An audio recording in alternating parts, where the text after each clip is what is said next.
So enti se wo sofo utimi ma ho kwan ema ababa wade ne to bedandan wo office osofo bie ni ho na at that moment na utimi fall into that trap onye sofo. Okay. Onye sofo na se wo fall na utimi yes ade no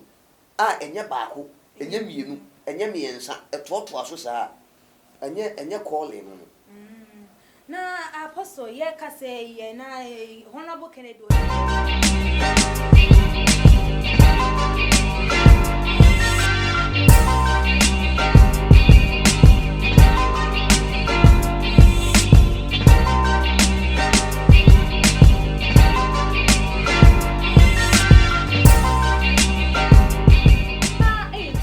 GH Muniaba ekesi kapana nenso minimu edi ehye yakwaba sonko enkoma obibia sedane da munya ebre eji eja etie ensemo yede ebesomo ewo yedwumadie yi eso abusiafo enenso so masanso aji eja ebiemu na sede mo amunim no enkonyasie be mu seida na chese ensem no ewo se yede yie etu eyie na yepe ensem ni nyina ne poma sibre enunti ena eyema yen esi enkonyasa na ensem bi ekosom exposes honorable Kennedy Japan wono do de sinani so wo the sea show sedane da asofo mu mfiri nyame wo bema wo moto adade no eno abi ena enede ebi nsusu edin ababa bepiemu ena ye sofo a ne ho akwakwaka adwa mu sese yi eye prophet Nigel Gaisie na sofo yi ne ho sensem bebre ena aba efa ema wo ne wo mo twempena webi wo honum kura ono wo mo da ansa na wakwakoye all night na de etwa nsuru mu kurampo nyumtumi aba ya na chese ganafo oda ganafo dodo na akoma so na chese wo mo eso ne soro wo mo ensi no efom ye nua ba eboni sa aba ya no aba beto edwa se prophet Nigel Gaisie wo no na ama aba ya ene de wonka atiasefo asase eso na ensem no de ebusiafo edoso na yenim de nti asofofo de ne da woman sembeba na chese wo menya counterpart ema eneka wo mo ehun enu nti mato ensa ede afre Pastor Emmanuel oda the redemption blood outreach ano ye baba twetwe nkomo ede afa ensem wei ehun ne ye hunu de nti a ema sa nyoma wei nyina esina esi susu aden na wo mo enya ede friment dane da dodo na ede wo mo ehhehye sa ensensem wei abusiafo menyi wa fide ne mfiri ha ye twai ho ba ye ba ede nkomo didie no ebe hhehye so.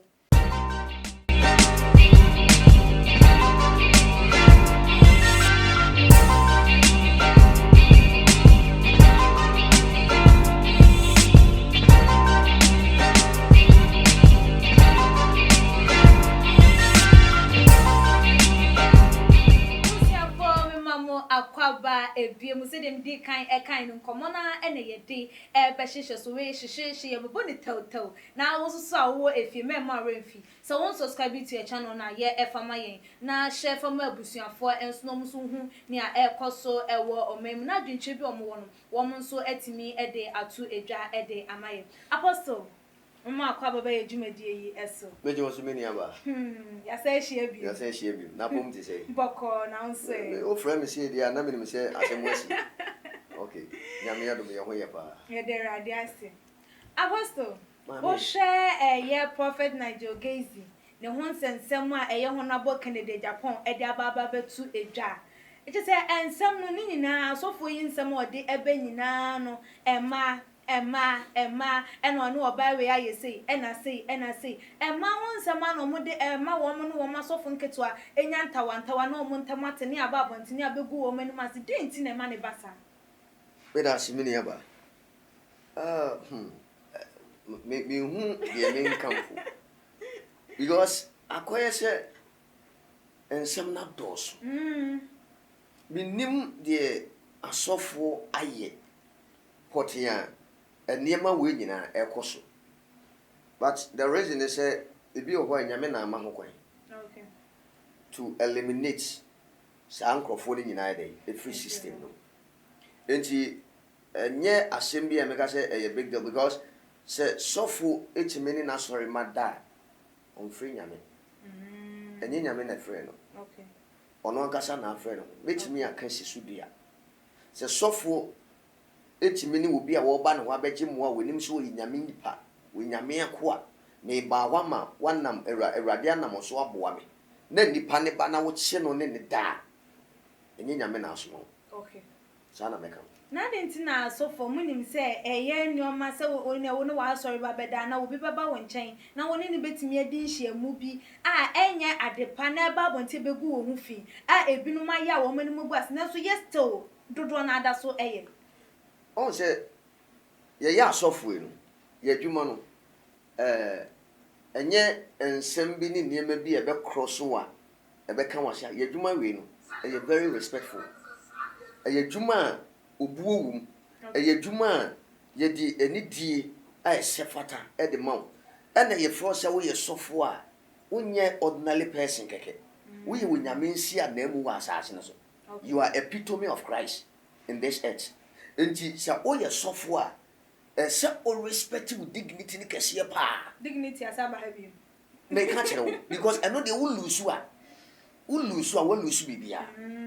se wo challenge sa de no se me ne hwan nipa me gina mo anim hwe nipa dodo e ba manim hwe o mo me cancel wo enti se oba bi e ba wo life na se even though no mpo na de ne ho be hyehye wo a se wo kai wo gina bia wo nipa wo ye enti one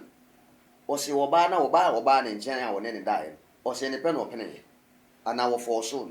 ana oba na de ne ho hyehye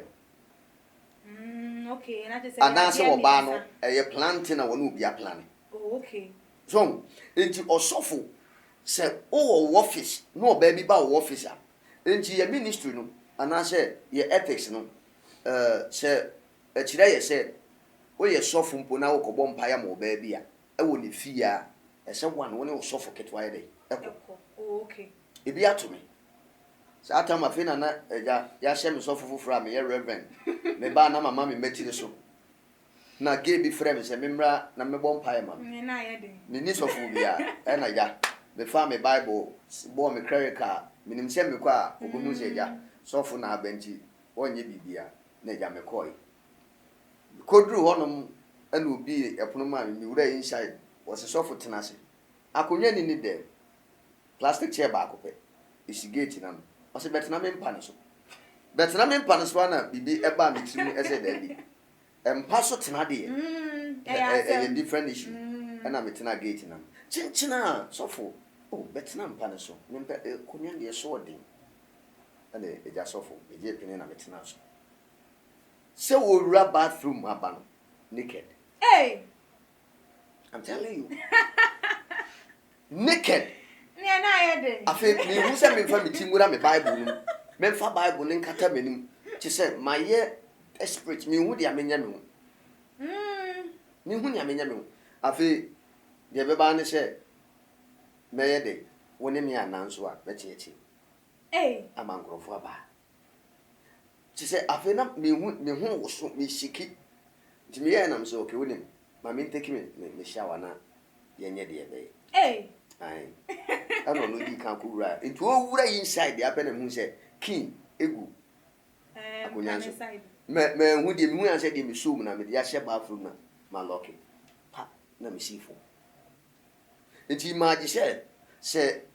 ma nheme ho so ana se ma anye sofo a me si ma dwen pise sa na e ma no menye na nka naked be ma bia wo hu oba naked asebi obema ansore no. Excuse me to use this word. Obema sorry, na said Obema de. Oh, okay. I'm telling you. Na when near bo obia agapadia sebi. Ya na ho sorry. Nka be there at that moment. But na me making in mind say, "Sanya man menye." Nti manye. So for you sure. I'm telling you. So, nti se wo sofo utimi ma ho kwan. Emma ababa wa de ne to be dan wo office. Osofo bie ni ho na at that moment na wutimi fall into that trap onye sofo. Okay. Onye sofo na sa wo fall na wutimi yes ade no enye baako enye mienu enye miensa etoto aso saa enye calling no.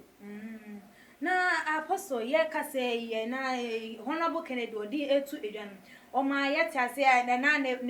junior pastor no shana say ye kakra esien no babontin wo be kan sim bi say it got to a time crampo na ye sofo no etimi ne ma eda before say obekwa sorry the makwakoye online sofo a waye wadwen say wo kwakọ preach nyame asem de a kire ye won sorry ema na woni say oya abontin so no so ye bi woni wo mo be have affair ansana wakwa preach no na ene na nyame dwuma na wo ye ne sen me da se bi ne ba empanifo bu bebi se wo koto se aboa bi ekotu nua so a ka kire aboa ne se sorry ye so en kan chen se sorry ne so ye sofo kakra no me wa so ye sofo ena waba bonten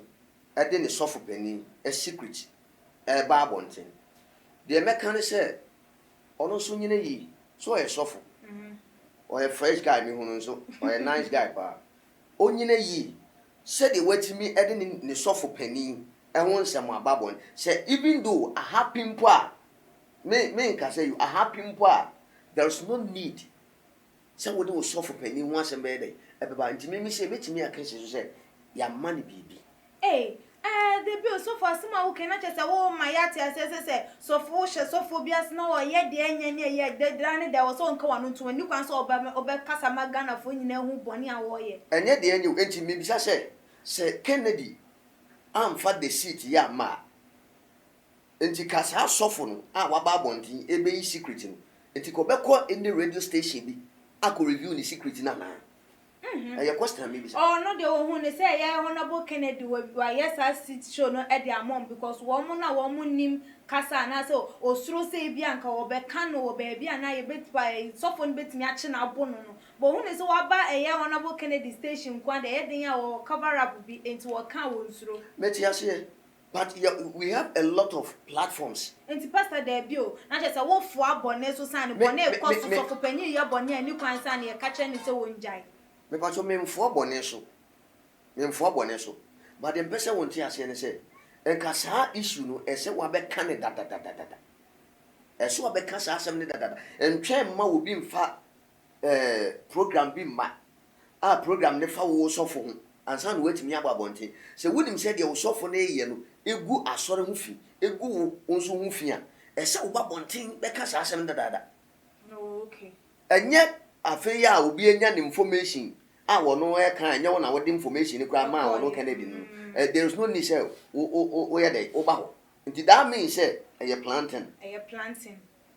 oh okay so what ma say okay men ka say sofo no ntimi nye oyi nipa yi nyame huhum e da no so firi ni so a oyi nipa obetimi aye but the me bisa no say nti say wan fa show na ma ka wo beba bonten ana for how long are we na nante okay for how long are we na nante sa ade ne shi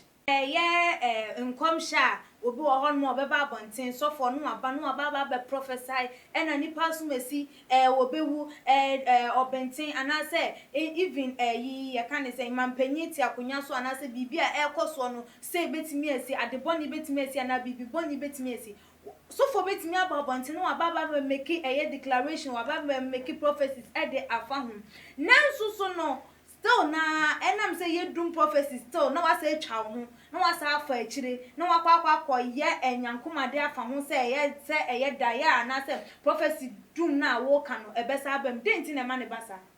I think Ezekiel 38 Bible say na erade ka kire Ezekiel say kona ko ka kire o ka kire Isaiah say ko ka kire Ezekiel say owuom pa waforo no onsane ayi owuo ho asem ana onyankopon de soma Isaiah ana Isaiah ekọ ka kire Ezekiel say awurade se men kan kire wo say ye won samanse ye wo will na fato na yade a wo yare no ayi owuom pa waforo na nyade a wo be firi so ayede esane biem ayi owuo ho komhye ana ode man no Ezekiel ko deliver a message no but ade ba akwa ne wo mun say na Ezekiel no na wasoma awurade yi etu ogina nyame soma no wasoma awurade no e de kasae e ma awurade ye den etie no enti se oye sofo na owuo ho komhye no eba there's no need so beba bonten in public abeka am here say wash enkom na mum rather go to the person na wonyame review no e de ne kire wo say wo bewu no ko ne nchen ne nkotena se woni ne tena se wi a wo betinya mane accept urade woni mu urade a mane mfa urade at that moment no kan enkom hye ne kire ne wi na wanye enkom hye na wo kan na antomu a wotimi bo nipa 1 2 3 amane ana wotimi frɛ nipa bi a ego fie ho ene wo no na matena se se ne urade da na di kire me urade se me kan kye se bia wo ba bi onye se enti se nipa no anya nipa be se miensa enan ya ne wo ho no ehun se osofo we wonyame yi saade we kire no eso meka eno abeka enti ye yawe enti so anye bibia mfa ho a enye dan ya wonyame yi bibia de akire ndo be ma ho akwankire anye na se saade ni si a wo ye sofo wase ho nko aba nipa mienu a ne wo ho no be di adanse se wo sofo no hyenko but not in the public. Na me yahunu se wahye nkom eno no mum ne eno amemu a na kire se wagunyame hu fi na ebe mu nso a wonyame na ama na bam because ni nyina na nyame na ma ne bam ana enye ni nyina na nyame ma ne bam because Bible say wonyame wo yichira na wase no wonyame yichira na wase no na ansa na obehye no wo so wo wafemu dia wo be de wo beye okay wo so dae na obi ne wo da obi a one wo da no wo ehun nanim enso no abeda hu esane e do che se ahun hu ye duma nti hu no esane wo no wo sori ye no ese wo di kan ye de e bo mpaye ansa no wanyi nyame nipa bia wote nyame asem ase na wote da ya ase no wakire mu akire wo kire mu kire ni wi a na ono so akire mu na wabɔ ho mpaye na akwankire bia nyame de be ma no ode ama wo na wode aka na sa de na ide afiri ho but not in that way to the extent say was a president be wu na ntima me wa anwu a na nyame na atwa ntro ana se wo na wo hye nkom no so won it was so for the okasa wonyame enya dwumaye ana wonyame so na de soma na wokasa ehwo mpompoye be de ebesi ana wo ye sofo a wo betimi aso wo nti ana wonyame de ho adi ye de e de ma wo ti koka kire nipa no enu kwan se o de beto public because public na wo de beto no bi wo kura wo tan sa nipa na akoka na asem no enti se wo kura no ena wanye bibia onipa bia wotan sa nipa no wo ye witchcraft wo ye demonic agent bia obetimi akoso death e de ama sa nipa no okay enti na eye honorable Kennedy Japan asem a wo ka se eye Nigel Gaisie wono enekum eboni no ne be ya adweana owo evidence also evidence and they won't prove o prove we dia metimi aka bibia fa samu yeah na se ade oni bibia se ade metimi aka bibia fa ba yes asa so for binu mi mutimi ekọ like omo mfi nyame no yem puti ni da we enye asofo nyina abusuafo se de mekan yes asofo ebinum etimi ba bonte bia wa ba be kase nipa so mesibo no wa se twa no ho wa no akọ ne bosoma wo che na se ho no akoye nyankoma de ahwe se wo ni president na mo yesa unse obi a wo ye famous na ukoka ne ho asem no very serious na ono no se ope o se yepe obi nso ho a ope se omra bonten obi anhye dan hu owo underground okay nti ope se ono ankasa no o expose ne ho nti metimi a expose me ho no e de na wo se me then I need to take some action ese me take action bi na action na me take no ese metimi make a prophecy bi a sa prophecy no e be si so na click e click pa so for we was enkom ma we wi ene wade so what must say it is won free nyame a ade a wo be ne se obekọ ne spiritualist no odi ni din e de akọ odi din ni ko wi a ono de wote ho wa hye nkom na wi but at the end of the day no de wo ye hu adwuma no e wa underground it is e bia wa beka no wo public no na wo pese wo beka kire wo a wo ye you know se wutu ana ho okay so what must say it wo ba ne nchen a e bi e nipa bi a wo nim eboni no wo mbe hunu give it wo ba ma sori kra on say won na ba no announce okay no dia tudwa na sori ba na hu say ene wo ye sofo a wo hye nkoma ma nipa na ide aba na se na afi wo no so ye celebrities ano na afi ade na be de abe click o me ko sofo we wo eno ka say eno ye say owu no anya dai ama nti se wo a wo ye eboni wo na ye eboni a ena no ye onipa foforo bia so wo be ka kire me ye be o ko no ho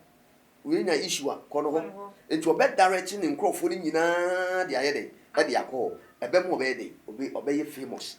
na fe enkom hye no osaka se ma bompaye amen enkom hye na ensi a anama ye ho adwuma na get na ba mama ye ho adwuma that moment no be hye time into the time be tudwa or the time ne tudwa bia 2 weeks edi animu Friday toss me no da ewia sei gewe obe sei into okasa time na ne konfo na ne bosom no ana da bi okoji ndedrum wone na connect mane nye 2 weeks into make 2 weeks 2 weeks no mane nye ewia 12 no work mane nsi enti one na hyehyɛ no enye denya bibesi ano nkyerɛ sɛ nyame ni hɔ nyame hɔ eno nkyerɛ sɛ nyame hwɛ nyame wɔ hwɛ but as long as say ebetimi esi no ne nipa na ye share ne ho nkom no nso nim nyame ano nso yɛ one of the factor okay what must say because when nim nyame a na wo kɔ wa sɔre no obi ahyɛ ho saa nkom na one wo bɛbɔ ho mpae osɔfo bɛbɔ ho mpae enti nipa na wo hu ye no oni ayi bia obetimi ayɛ e de atwe wo kra no so enti ya na enti na da bia ye ka sɛ sakyera wadwene jinyamedi fa homa awurade because unim de ekoso sunsun mu ekutia wo enti de wo bisa me no obetimi aye saade no obetimi abehye nkob na to abonten na fe wa yanda ground work no okay na si enti esi a on say esi yi se ono na ye yo enyo na ye yo ya boni din se enkom hyelisi on say gen wu ya na ye de sha ne video no a wo share sa nkom no e ba abonten so nti obi a record this video na dey e dey ato esi ye na wa ba abonten e ba abonten na wa ye famous one na nim no odi bisa no be any no but within a short time no obi enim Nigel Gaisie asenso anwan so what you say nti no enkom hye nyame de mawo a na wo kan na esi a emfa ngwo ho aho okay so what must say the betimi esi no nti na America no ye wa honhom bebra wo hye nkom kra na to abonten a omtimi som e put together e work ebi kura ne wo fie be yi kohia no matena se o ma plan gewe ya hye nkom wi afa no obetu kwan akwantu no wo ba bitu no yenya ne mane nkwa ana so nti sa spirit no be som no ne wo fie abosomfo na kwotena se akoka e wo sunsum eno no ye fan territorial court nti me se hu hia se ne asofofo a se o mo atete aso no mbe hye nkom bi mu enye ne da way se be hye nkom bi mu enye ne da way se be hye nkom so be hye nkom na hu be so no mbe kwatia na ntimi memu de ene se ne hu hia se be hye se enkom hye papa no onyame de mawo a on say Ezekiel ade ana making ode nyame de nkom hye ma Isaiah call no direct ano ka chen say awurade se men kan kire wo se ubewu na wonya nkwa nti so foi wo onsore ma nyina na abetimi akom ho ma akwa yi wo mo professor Nyankopon aka cha okokwa mu amu enye omu nyina na abekom nti nti di asore dem na abetimi abekabi obehye but osofo no de nti nyame de man why ye hu adwuma dada ansa na wo beka sam so what must say why ye hu adwuma dada onyame da na de kire wo ebi o de fa adayem oso da na gewi accident wa sore ba wi ye secretary na wonya accident yewu osofo na se osore da night no echinem ne ewura de kasa etentam enti se wo ba sore na bia wura fi mpo so wabɔ ho mpa na wura fi a wonyame timi kai wo e ma wo frɛ no e hye ne nkom ka kye ne se me so daye anaso wonyame yi kyerɛ me na ma hu se wo benya accident yewu na accident no me kyerɛ mu etwa mu Yesu dim nti firi ne accident bia ni wa ebekum wo se nyame ne yi ya obe confirm wa kyerɛ ne se ɔno so so daye bi sofo me so nya the same daye okay so nti na eno no a reflect wo aso dem but not in public nti na wo kwa sorry na sofo hye nkoma ye mfa nkwa bonten okay so nti not say ye hye nkom ye be hye nkom be nkom hye ye hu nse ye nyame na de nkom hye de bai ye di yensem no eba awieye no uhwa ye prophet Nigel Gaisie hu behia so beba bonten aba be kasa fa allegations a ye de agu ni su enyina ana yeah so onim say enimu a de ye kan wodim say enimu a ono so betimi aba bonten abekasa ewo mu a omra bonten emekasa eyimienu ewo mu a omra bonten enimu a omra bonten o me confess no onye ne mfom so ontum ye mo ne so foforo okay ai no nya adwen sa kira foforo cause ya koye se wonya bidwuma no de obi asode a no wo kan sem a enwo hia e de afa wo ba ye mu bi no wonya me afre ye nya bidwuma ye ni bi but ye timititi ye mo wirim eboa nkrofo se ye benya nkrofo de ama Kristo ye foundation ye fapim ne ye purpose ne nyina ejina se nipa be hu Kristo ene nkwaje edi se ye makwan ma nkrofo bi tena se dane asofo butu Bible no tutu Bible no se Bible na ye nim baabi a ye ko na ye nim baabi a ye ko apostle mi refi asem bi sankofa we ho ye nchi ye nkonkofa ne mfa edwumadi no ensi tinti na chesesesei no sofo a wo omane nsorema one ne nsorema da ene ne nsorema ma wo mo ye abortion ne ne nsorema eye ne ense emfata sofo a one ema edinhyiemu ne ehun kwaneba no chese sa sofo no ye hu ni se wo mfiri nyame ana the case supin omfiri nyame ate se Nigel Gaisie omfiri nyame omfiri se akoso saa ese de ye ka no no a ene se de ye hu no no a omfiri nyame okay ene nyame ne fere mate for telephone number 2 eje ne yemfa dwumadie no ensi merase meniaba orofo mediane Apostle Emmanuel eje ya meda redemption blood outreach ubetimi afreme e 0544 619948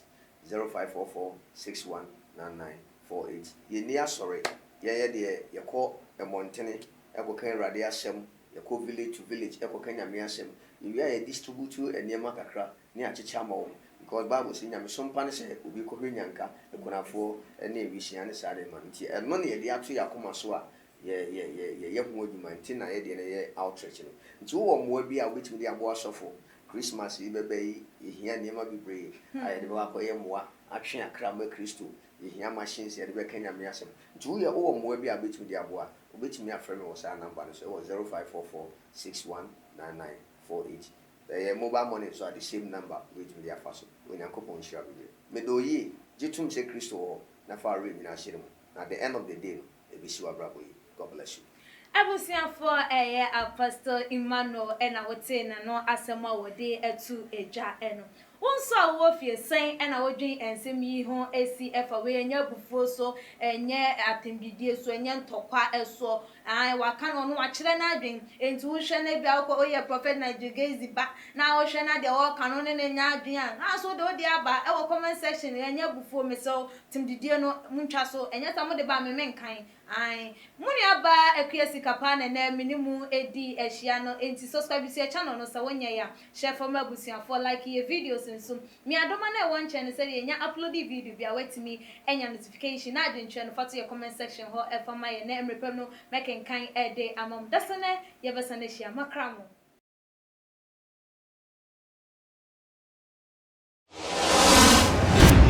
the major prophet kum chacha on say me catch was say bomoden na hwe too much GH on say me kan ye nyene bone pa na kase ye pe wo wi ase ya asonden ti na adam wo hu nyame ye no nyam no wo hu ne ma bi a wo hwehwe e wo other place ni ade kat won na bomoden na be hwe too much GH be hwe na subscribe bomoden o be hwe pe na wa ye subscribe o subscribe subscribe na subscribe na wo subscribe a na wo benya ne ma pe a wo pe ne ma papa a wo pe ahwe nyame hira